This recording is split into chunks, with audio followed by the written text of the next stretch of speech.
In today's video, I'm going to teach you how to import a ClickFunnels page into GoHighLevel. We'll start by grabbing the page you want to bring over. Open your ClickFunnels account, navigate to the funnel and the specific page you want, and click Preview so you're looking at the live version, not the editor. Copy the full URL from your browser bar.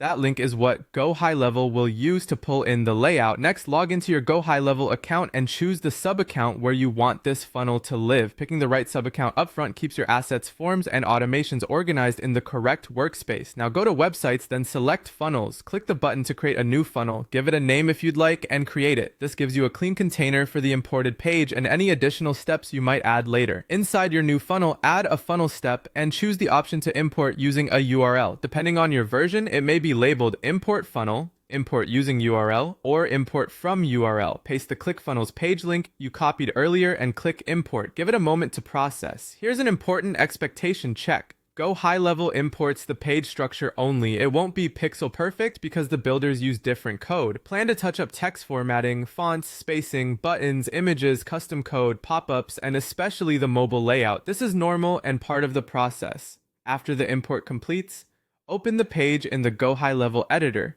Replace any placeholder elements with your own assets. Swap images and videos, update headlines and body copy, set your brand colors and backgrounds, and confirm button styles match your brand. This is a great time to keep your brand guidelines handy so everything feels consistent. Switch to the mobile view using the mobile icon in the editor toolbar. Adjust padding and margins, resize images, tweak text sizes, and make buttons easy to tap.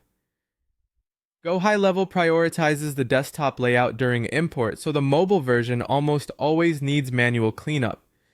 Before you wrap up, click on every form and button and set the correct action. Point forms to the right workflow, calendar, or pipeline. For buttons, choose whether they open a checkout page, jump to a thank you page, or trigger another action under button settings. Finally, test everything. Preview the page, submit a test form, click through buttons, confirm email or SMS automations fire correctly, and check the entire experience on mobile. When each piece works as expected, your imported page is ready to use.